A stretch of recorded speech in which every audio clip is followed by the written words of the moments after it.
The dale starts just a few miles north of Kirby Moorside, below the village of Gillimore. We're going to take you on 4 walks through different parts of the dale, which starts just a few miles north of Kirby Moorside. And the first glimpse that visitors often have of Farndale is here at the edge of Gillimore at Surprise View. And this is Gillimore Church, which was built single-handedly by a Farndale man, James Smith, in 1802. A simple little church with a bell cot looking over at the edge of the dale.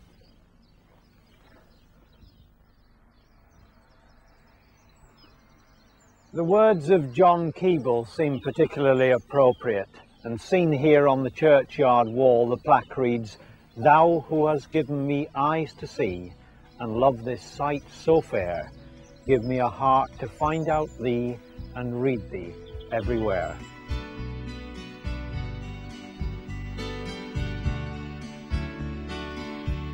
In the northeast corner of Yorkshire, we have an area of windswept heather moors and narrow picturesque dales known as the North York Moors.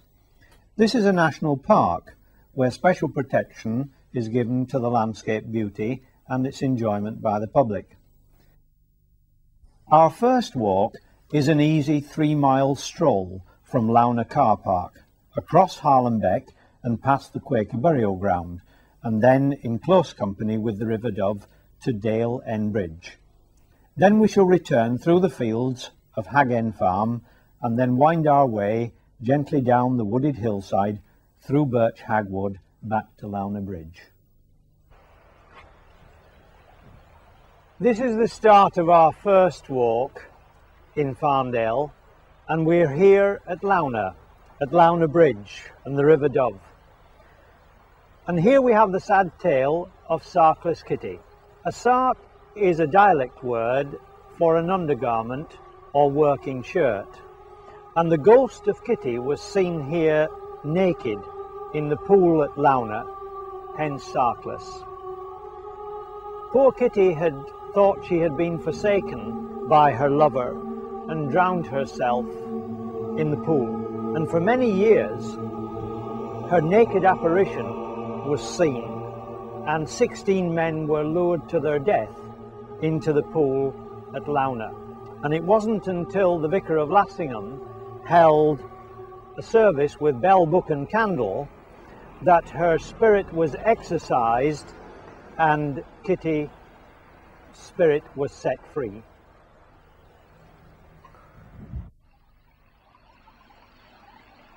Harlem Beck is an attractive stream which takes a 2-mile course from its headwaters on the moor and tumbles down a rocky bed to join the River Dove near Lownor.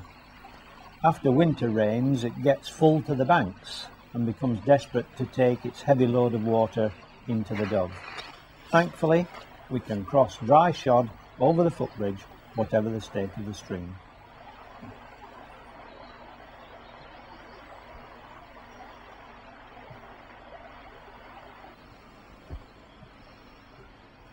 When you're out walking in the countryside, you'll often see arrows, and you'll have the yellow arrow for footpaths and blue arrows for bridleways, and these will help and guide you along the countryside footpaths.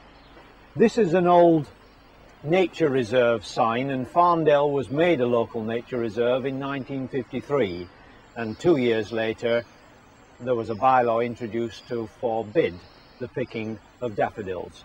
And so they're here now for all of us to enjoy. Walking in the countryside has become particularly popular over recent years, and there's an opportunity for all the members of the family on easy paths, and with normal footwear in dry weather it's quite satisfactory. But as you become more ambitious, it's probably worth considering to invest in a pair of walking boots. And perhaps you might like to consider taking a small day pack in which you can put your refreshments and perhaps some waterproofs in case of rain. And as you become more adventurous, you will perhaps buy a map and plan your own walks. The most important thing, of course, is to choose a nice day and enjoy some of our lovely countryside.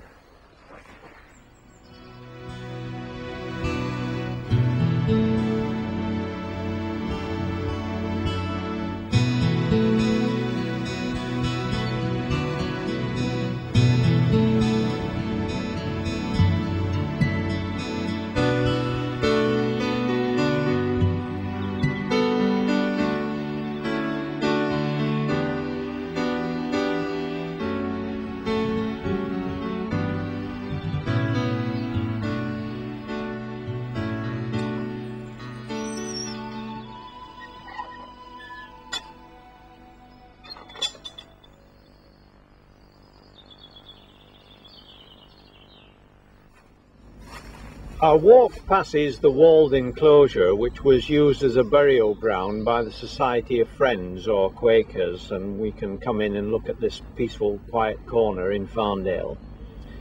The Quakers had quite a considerable following in the Dale in the latter part of the 17th century, and 114 Friends were buried here.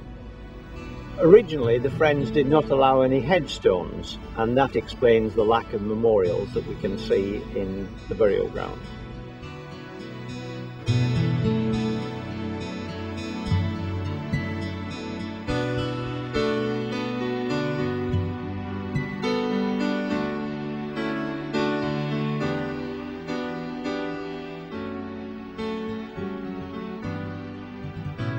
And so we leave our moment of quiet contemplation at the Launa burial ground and continue up the Dale.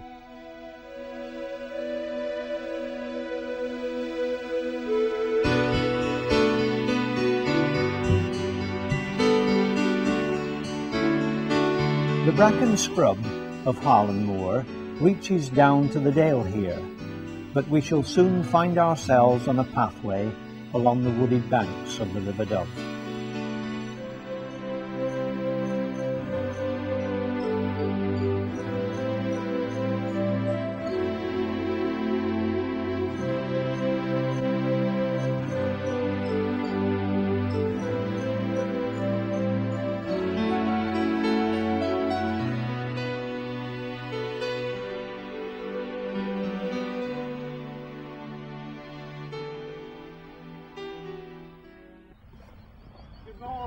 It is a pleasant day. How nice to see the daffodils. I mean, there's a lovely riverside walk here, and the daffodils seem to be at their best at the moment. Yeah. Good to see you. Yes, bye now. Bye. The headwaters of the River Dove drain the moorland slopes above Middle Heads, some 7 miles upstream from here. The river's youthful exuberance has calmed down by the time it reaches the Dale here near Launa, but it still chatters noisily over some rocky stretches of its riverbed. As we make our way to Dale End Bridge and back down through Birch Hagwood, the daffodils brighten the scene amongst the leafless trees.